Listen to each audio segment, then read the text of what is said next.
I'm a police officer, age 35, working the night shift. I'm used to the quiet streets and the lack of significant crime in my small town. I take pride in keeping the community safe. A few nights ago, I drove my patrol car down the misty roads. The fog rolled in thick, giving everything a ghostly feel. I've never stopped thinking about what happened. The first call came in around midnight. Laughter coming from the park. At first, I thought it was just kids who missed their curfew. The park was supposed to be closed. I wasn't worried, just another night. When I arrived, I stepped out of my car and heard nothing. The swing sat still, the old slide looked empty, and the mist swirled at my feet. I felt a little stupid for even checking but figured maybe I just misheard. Over the next few nights, more calls came in. People reported laughter that didn't quite feel right, whispers near the playground, and lights flickering in the trees.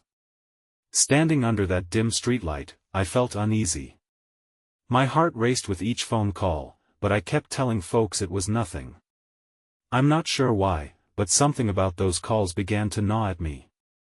On the third night, I decided to go back to the park. The mist was thicker than before. It clung to me like an unwanted secret. I stood by the swings, listening carefully. My breath fogged up in front of me, and then I thought I heard it laughter. Bright and cheerful, it echoed in the stillness. I hesitated, feeling a strange pull toward the sound. My instincts kicked in, but something drew me closer. I stepped towards the playground. Dark shadows danced in the thick fog, but the laughter rang out again. I could see what looked like lights, glowing and flickering like fireflies but erratic. I never knew fireflies to glow like that. Then, a chill ran through me. The whispers drifted into the night, sounding like children playing a game I didn't understand. My heart dropped. There was no one there. Panic swept over me. Suddenly, I felt it. A cold touch on my shoulder. I spun around, but no one was there. Chills raced down my spine as the laughter grew closer. I gripped my flashlight, its beam flickering, almost in warning. I took a step back, thinking maybe I was imagining it all. Then I heard a voice, soft and childlike. "Come play with us." I turned and saw shadows darting between the trees, giggles echoed in the night air. They felt real, but where were they coming from? Doubt crept in. Was I losing my grip on reality? Dread crashed over me like a wave. I turned back towards my squad car, feeling the weight of unseen eyes watching me. I had to get out of there. The laughter faded as I stumbled back, knowing I'd have to face the town escalates again. What was really happening in that park? I didn't have an answer. And I wasn't sure I wanted one. The following night, I didn't sleep well. My mind drifted back to the park, replaying the laughter over and over again. It wasn't just kids fooling around, there was something deeper, something wrong. I avoided my regular routine, skipping lunch and focusing on endless paperwork while trying to block out the memories. I showed up for my night shift early, coffee in hand, hoping the caffeine would fuel my courage.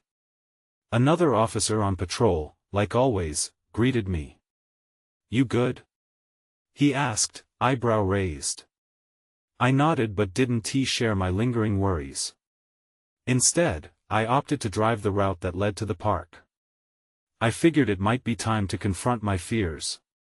As I approached, I realized how quiet everything was. The only sound came from the crunch of gravel beneath my car tires. The fog was back, wrapping around everything with a menacing grip. I parked at the edge of the park, heart racing. The playground, still and silent, seemed to beckon me. I stepped out, flashlight ready, holding my breath as I walked toward the swings. The laughter wasn't there, but I felt something, an unsettling weight in the air. Maybe I just needed to look around closer. Each step felt heavy as I moved deeper into the playground. The shadows loomed larger, the trees creaked in the breeze, and every sound echoed eerily. Suddenly, I noticed something on the ground. Near the base of the swings, partially hidden beneath the leaves, lay a small object. My flashlight beam illuminated it, a worn teddy bear, fur matted and ripped. It seemed misplaced. A child's toy in a park decked in abandoned silence. I reached down hesitantly, wondering if it belonged to whoever was laughing those nights. As I picked it up, a shudder ran through me. The moment my fingers brushed against it, I heard it again. That laughter, bright and near.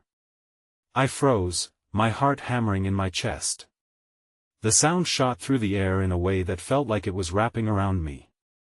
I spun toward the source, but there was nothing to see, just the treetops swaying overhead. "Who's there?" I shouted, feeling ridiculous. The laughter continued, now mingling with whispers, like a playful tease. "Come play with us," they urged again, seeping into the night around me. Fear gripped my stomach, and I stumbled back, the teddy bear slipping from my grip and landing softly in the leaves. I couldn't just stand there.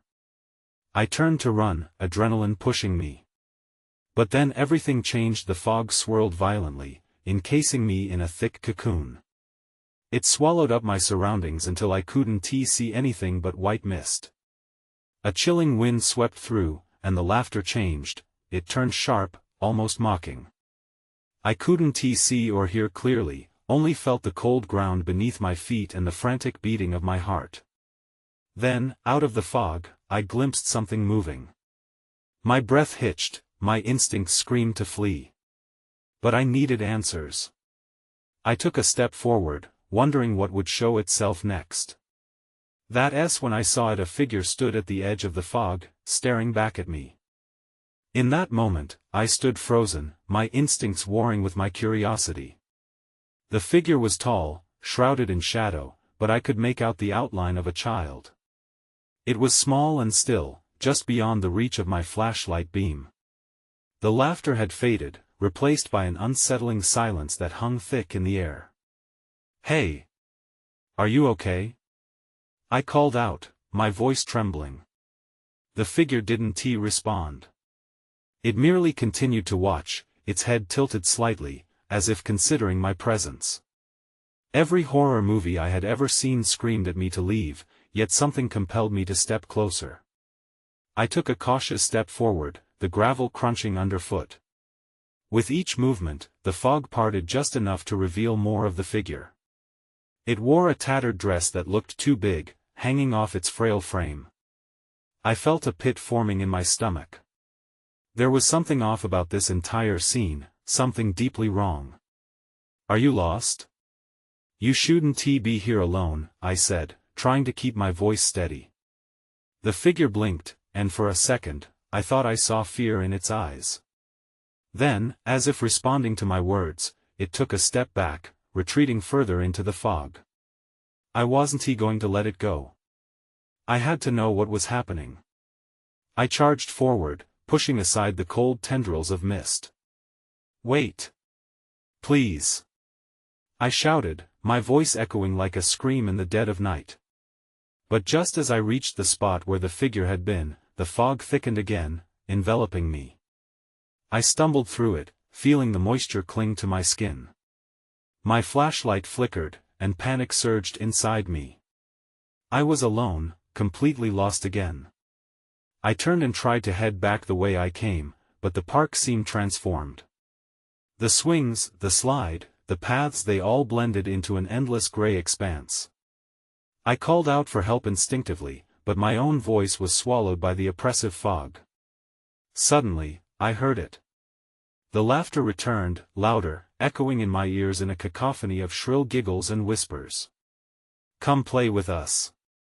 They chanted again, now sounding almost desperate. It wasn't just playful anymore, it was unsettling.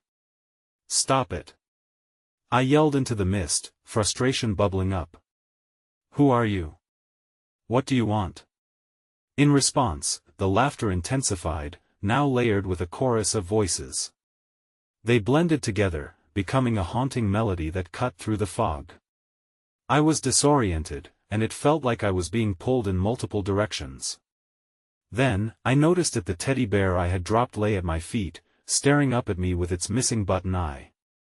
Somehow, it seemed to beckon me. I hesitated, unsure of what to do. My heart raced as tension coiled tighter within me. Why was it there? As I reached to pick it up, something brushed against my leg. I leaped back, fear shooting through me like ice. There was no one there, yet I could still hear the childish laughter swirling around me.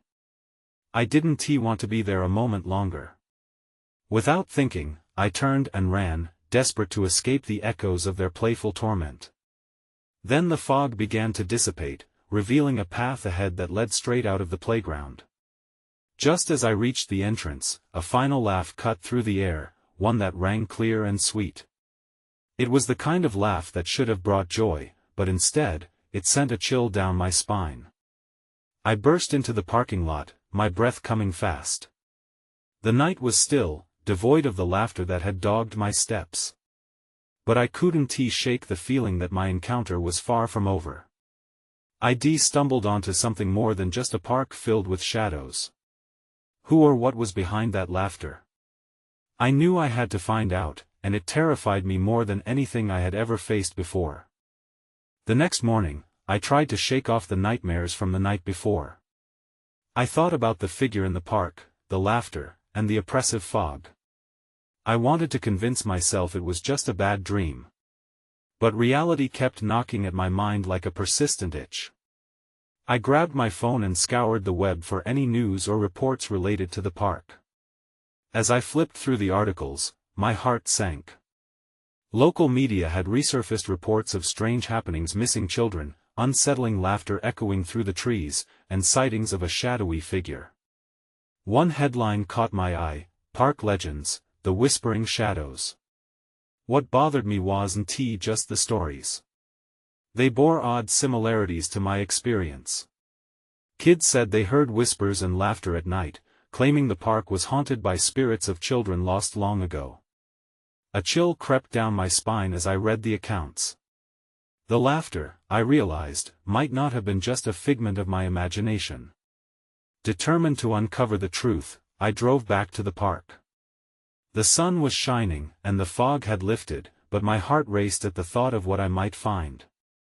As I pulled into the lot, the playground looked different in daylight: childish, innocent, and yet somehow, still sinister.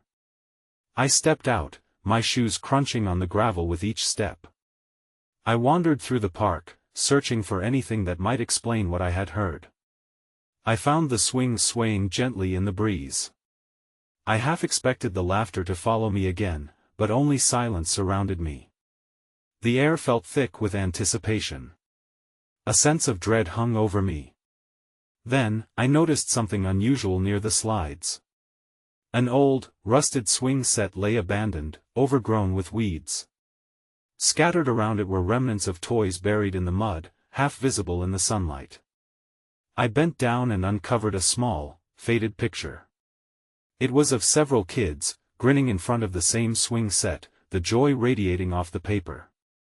My gut nodded. I felt like I'd stumbled onto something forbidden. I scanned the area, wondering if I should keep digging or turn back. Then, I spotted something reflecting in the sunlight just out of sight. I cautiously approached, my heart racing again. It was a bracelet, worn and tarnished, engraved with the name Lila. I picked it up and shivered as an icy breeze swept through the park. That name Lila had been mentioned in one of the articles I read. I dropped it like it had burned me and turned to leave, but something caught my eye in the distance. A figure, a child, stood at the edge of the trees. "Lila!" The figure shouted, and my blood turned to ice. But no one should be there. Confusion and fear clashed inside me. I took a step back, staring, paralyzed by disbelief. As the figure began to walk toward me, the laughter returned, echoing from behind it, enveloping me once more. In that moment, I understood, I was not just a witness. I was part of a twisted story, and I had just turned the page. I couldn't move. The child's voice sliced through the air, tugging at my sense of reason. "Lila! They called again, this time louder, more insistent. The laughter surged, a chorus of children's giggles, but the sound felt warped, haunting, not playful. Each note twisted in my stomach, urging me to run. But I couldn't tear my gaze from the figure. A girl, maybe 6 or 7 years old, stood there with disheveled hair and a white dress that fluttered around her like she was caught in a breeze. Her face was smeared with dirt, but there was a strange brightness in her eyes that made my heart ache. It was as if she was caught between two worlds. "Are you Lila?" I stammered. My voice came out shaky, riddled with uncertainty. The girl nodded, an unsettling smile spreading across her face. Another laugh echoed through the trees, and I instinctively took a step back. "Where are your parents?" I called out, my stomach twisting with fear. The park felt less like a place of innocence and more like a trap. With every passing moment, the shadows lengthened around us. "I don't have any," Lila said, her voice eerily calm. "I'm waiting for my friends." She pointed toward the rusted swing set I had just been standing by. I glanced back, the air felt thick and suffocating. I thought of the toys buried in the mud, the faded photograph, and the articles I read. How many children had come here? "Your friends?" I asked, barely able to keep my voice steady. "Who are they?" "Play with me," she urged, clapping her hands excitedly. "They're going to be here soon." Just then, the laughter intensified, almost drowning out my thoughts. It came from all directions, echoing off the trees. A shiver ran down my spine, and in that moment, I felt trapped like prey waiting for its predator. "No, Lila. We should go find help," I said, my heart pounding. Maybe I was being unreasonable, but something in my gut warned me not to approach. The laughter twisted into something darker, and I knew this was not a normal child waiting for friends. Lila's expression darkened, the joy evaporating from her features. "Help?" she echoed, her voice taking on a tone so cold it froze me in place. "But they're coming, just wait." Before I could respond, the trees rustled like something was moving just beyond the view. More children, perhaps? My stomach knotted harder. Panic surged inside me, and I suddenly turned to run, the sound of my footsteps almost swallowed by the gales of laughter. As I sprinted back towards the parking lot, the air seemed to pulse around me, suffocating and full of whispers. Dread clawed at my heels, urging me to look back. But I kept running, afraid of what lurked in the shadows. Once in my car, I slammed my door and locked it, gasping for breath. My hands shook as I turned the ignition. I had to get out of there. I glanced towards the park one last time through the rearview mirror. My blood turned icy again. Lila was standing at the edge of the trees, her face expressionless, and behind her, figures' shadowy forms began to emerge. That's when I saw a flicker of movement near the swings, a shadow darting among the trees. I couldn't shake the feeling that I had stumbled onto something that shouldn't exist. And in my gut, I felt a gnawing certainty, I had to return. They would want something from me. Something I didn't understand yet. But I couldn't resist. Not now. The next morning, I found myself staring at the park from a distance, my heart hammering in my chest. I thought about calling the police or talking to someone, but deep down, I knew no one would believe me. How could I explain a ghostly little girl and her friends? I took a deep breath, trying to shake off the lingering dread. I decided I had to go back. Maybe I could dig up some answers. As I parked my car, a sense of resignation settled over me. I grasped the old pendant that hung around my neck, a nervous habit I had developed, and stepped out into the chill of the morning. Returning to the swing set felt different, like I was crossing into forbidden territory. The laughter from the day before still echoed faintly in my mind, and I could almost feel the weight of unseen eyes watching me. I approached the swings cautiously, noticing they were eerily still now, like frozen ghosts. Gritting my teeth, I forced myself to scan the ground, hoping to find some clue. That's when I noticed something half buried in the dirt near the base of the swing. I knelt down to inspect it, brushing off the debris. It was a small doll, its glassy eyes cracked and dull. I picked it up, the weight of it feeling heavy in my hand. I had seen this doll before, somewhere in the articles I read. My mind raced. This wasn't just any toy. It was identical to one that had belonged to a girl who had gone missing years ago, reported playing in this very park. A chilling realization washed over me. Had Lila lost this doll? Were these other children connected to the same fate? The sun dipped behind a cloud, darkening the world around me. I felt a chill creep up my spine, and I spun around as the laughter returned, sharper now, filling the air. Panic surged, driving me to my feet. I squeezed the doll tight, like it could protect me. "Leave me alone!" I shouted, my voice cracking. "I'm not here to play." The laughter faltered for a moment, then erupted again, this time sounding almost mocking. It was as if the trees themselves were laughing along with them. I backed away, scanning the shadows for any sign of Lila or her friends. Then I saw them emerging from behind the swing's dark silhouettes that shifted and flitted in the low light. They looked like children, yet something was fundamentally wrong. They didn't walk, they glided, their feet barely touching the ground. My breath came in sharp bursts. I turned and ran, adrenaline flooding my veins. As I sprinted towards the parking lot, my thoughts turned frantic. Who were these kids? What did they want? I could still hear the echoes of their laughter, and I dared not look back. Just as I reached my car, everything went dark. The sudden switch from light to shadow was jarring, and I stumbled. I felt a prickling on my neck, an unmistakable feeling of being watched. I fumbled for my keys, dropping them as I tried to unlock the door. And that's when I saw something out of the corner of my eye. Lila stood at the edge of the trees, her white dress glowing faintly. She was smiling, a sickly sweet smile that chilled me to the bone. "Play with us," she whispered, the wind carrying her voice eerily close. The world around me felt like it was closing in. The laughter morphed into a cacophony of whispers, surrounding me, telling me to stay to join them. But I knew the truth, I was in danger. With trembling hands, I finally got the door open and jumped inside, slamming it shut behind me. My heart raced as I locked the door and turned the key in the ignition. But just before I pulled away, I caught a glimpse of Lila once more. She was no longer smiling. My hands shook as I gripped the steering wheel tightly, my chest still heaving with panic. The park was behind me, but I could still feel the weight of their eyes on me, even from a distance. I didn't want to think about what I had seen, what I had felt. My mind raced with unanswered questions, and I struggled to steady my breath. I backed out of the parking space and drove away, but as I looked in the rearview mirror, I caught a glimpse of the swing swaying slightly, despite there being no wind. My stomach twisted.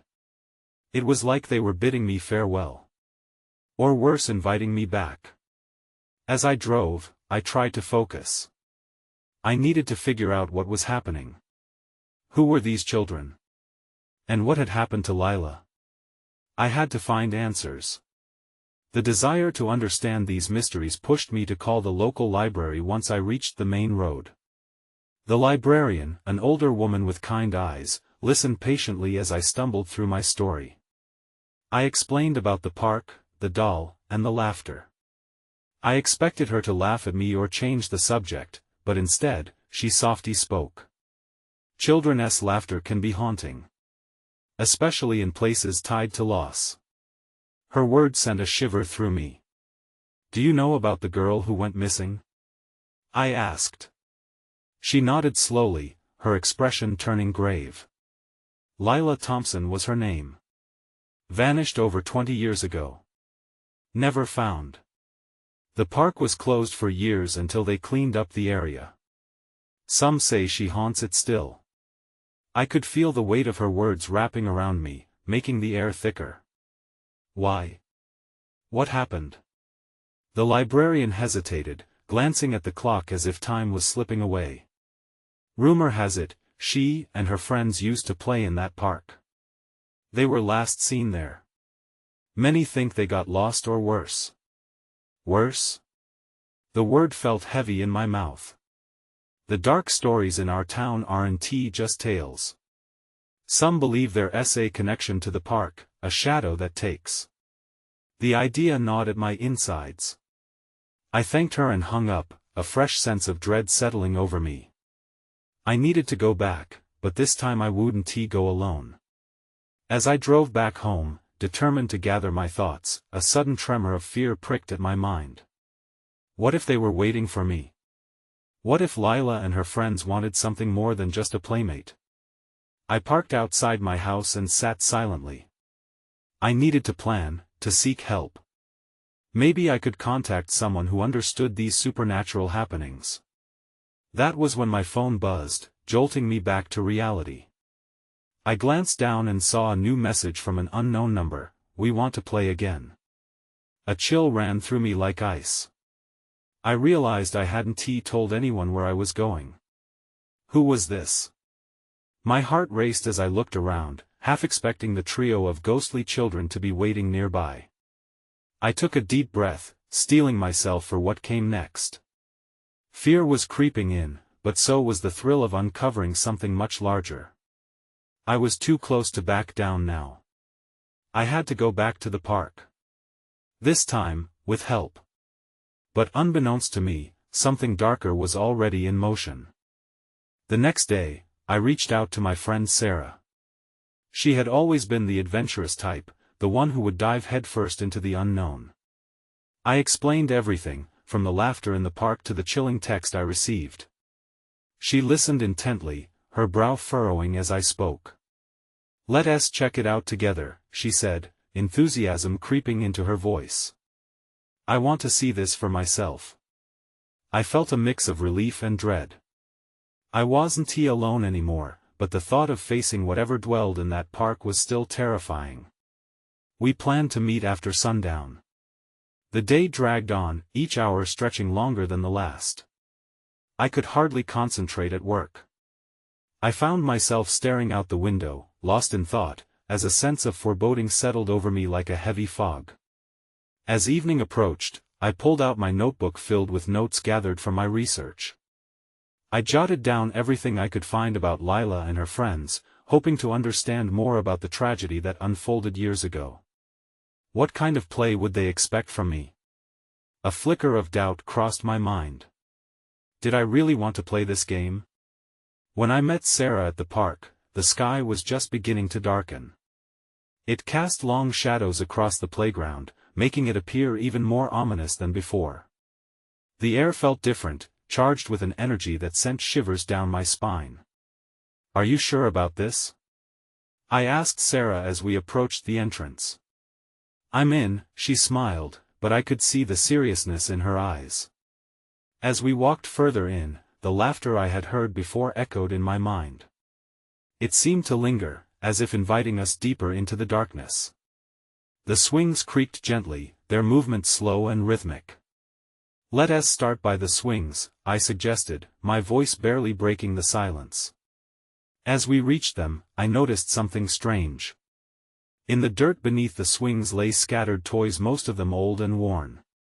A stuffed bear, a broken doll, and a small wooden car. It almost felt like they had been placed there deliberately, waiting for us. "Look at this," Sarah said, kneeling to examine the doll, its glassy eyes staring up at us. "It's creepy." "I don't like this," I replied, stepping back. "It's like we're intruding." Just then, I heard a soft giggle from behind us, echoing through the trees. My heart dropped. I turned to see if I could catch a glimpse of anyone, but the park was empty. An uneasy knot twisted in my stomach. "Did you hear that?" Sarah whispered, her eyes darting nervously around. "I did," I admitted. "We should go." Suddenly, my phone buzzed in my pocket. I fumbled to pull it out, but before I could look, the laughter grew louder, more distinct. It sounded like children, but mixed with something darker, something that sent a chill through my bones. When I finally glanced at my phone, my heart raced at the notification. Another message from that unknown number, "Join us." Before I could react, everything around us shifted. The swing started to move more violently now, and shadows flashed between the trees. Sarah's face turned pale as she grabbed my arm. "Let us leave, now," she shouted, the laughter ringing in our ears. But as we turned to run, I felt a presence behind me, something closing in. I didn't know what it was, but I felt their playful game turning deadly. And just like that, I realized, we might have stepped into something we couldn't escape. We bolted through the park, legs pumping and hearts racing. The laughter followed us, echoing through the trees like a malevolent choir, taunting us for our foolishness. I could barely keep my breath steady. The playground was a blur of shadows and movement, each creak and rustle felt like a warning. "Over there!" Sarah shouted, pointing to a path lined with thick bushes.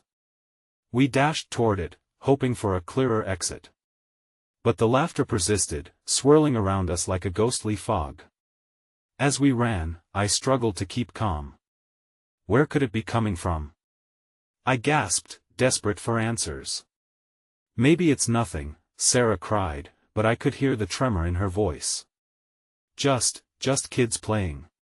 They must be hiding." But I knew deep down it felt different. It felt wrong. We stumbled into a small clearing. It was lit by the flickering glow of fireflies above the long grass. The laughter seemed to fade, though the unsettling feeling remained. I leaned against a tree, trying to catch my breath. "Look," Sarah said, pointing. The ground was littered with more toys. Newer this time, colorful plastic figurines and stuffed animals. A glimmer of something metallic caught my eye.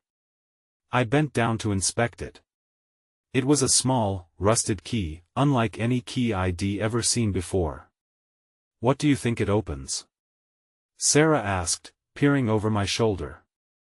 I shrugged, but a sense of dread washed over me. "I don't know, but I have a bad feeling about this." Just as I pocketed the key, a sudden chill swept through the clearing. The air thickened, and I felt a prickling sensation at the back of my neck. "Let us head back," I suggested, my voice shaking. But before we could move, the laughter erupted again, louder and more sinister. "Join us! Join us!" The voices called, echoing through the clearing as if they were all around us. "Stay close," Sarah whispered, her hand gripping mine tightly. Her eyes were wide with fear. We took small steps back, our eyes darting around, waiting for something to emerge from the shadows. That's when I saw it, a figure standing in the distance, partially obscured by the trees. It was small and shrouded in darkness, but its eyes shone bright. "Is that?" I started, but the words evaporated in my mouth. Before I could finish, the figure dashed towards us, faster than I could process. "Run!" I exclaimed, pulling Sarah along as we sprinted in the opposite direction. Branches scratched our arms as we dashed through the bushes. The path seemed endless, and as the laughter grew louder behind us, panic surged through my veins. I couldn't shake the feeling we were being toyed with. Just as we stumbled into the entrance of the park again, I turned around for one last glance. The figure was there, but now it stood still, watching us, a wide grin stretching from one ear to the other. "We're not done," it whispered, the voice chilling me to the bone. My breath hitched as I finally crossed the threshold of the park gate. We were safe for now. But I clutched the key in my pocket, knowing it was far from over. I looked at Sarah, and the fear mirrored in her eyes told me we needed to find out what the key unlocked and what the park truly wanted from us. As the sun dipped below the horizon, casting long shadows across the park, Sarah and I stood at the edge, our breaths still heavy from our narrow escape. The laughter had faded, but I could still feel its unsettling presence lingering in my bones. I pulled out the key, the cold metal glinting ominously in the dim light. "What do you think it opens?" Sarah asked, her eyes darting toward the thick trees as if something might leap out at us any moment. I don't know, I replied, my voice a mix of fear and determination. But whatever it is, it feels important. The stories Lila and the others I think we need to find out. We made our way back through the park entrance, the memories of our previous traumas fresh in our minds. Each creak of the swings echoed like a warning in my ears.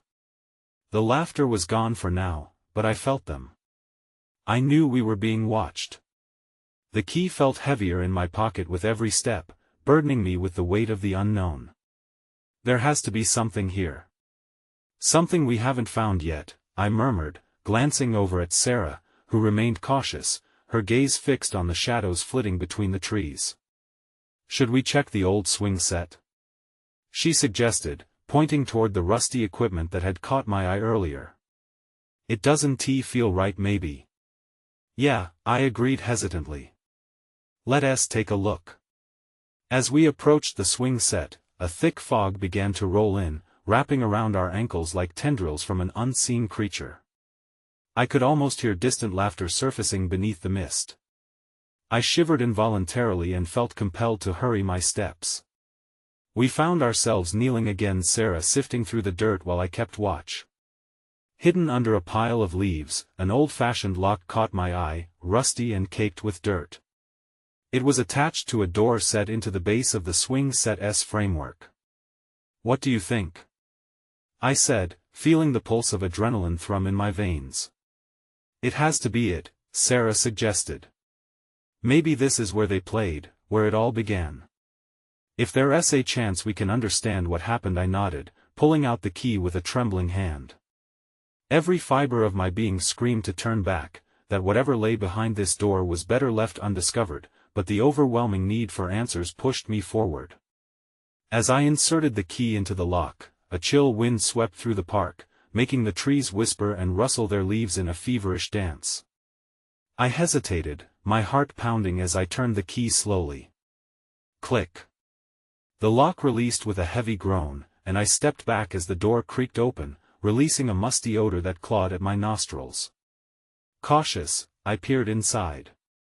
What lay beyond was cloaked in darkness, thick and suffocating, but I glimpsed the outlines of old toys and forgotten remnants. There's something down there, I called back to Sarah, my voice tight. I felt her shiver next to me, and together we steeled ourselves. Do you really want to go? She asked, fear evident on her face. I think we have to, I replied quietly, feeling strangely resolute. It's the only way to know what really happened. With a deep breath, I stepped over the threshold, Sarah following closely behind. The moment we crossed into the tight space beneath the swings, the darkness swallowed us whole. There was a faint light emanating from far inside, guiding us. As we walked further in, the walls seemed to thrum with energy. The whispers grew louder, and I could hear the echoes of children's laughter mingling with something darker. What is this place? Sarah asked, her voice trembling as she looked around. I shushed her, focusing instead on the light ahead. It pulsed rhythmically, like a heartbeat. And as we moved closer, shapes began to emerge from the shadows, faces of children frozen in laughter, smiles stretching unnaturally across their faces. Are they? I began, but my voice faltered. I don't think they're alive, Sarah whispered, and the fear hung heavily between us. We stepped into the glow, illuminating the room further. The sight was haunting: old toys, worn-out clothes, a dusty dollhouse, but more than that, it was filled with pictures of children, dozens of them, all smiling, vibrant. And yet, as we examined them, we noticed that some faces were marked with sinister shadows around their edges, as if their spirits were being consumed. I picked up a framed photograph, noticing a familiar face: the girl I had seen, Lila, grinning back with eyes that sparkled brightly. Something isn't right, I murmured, my voice barely above a whisper. Suddenly, darkness enveloped us again, and Sarah cried out, the laughter growing louder, sharper, more insistent.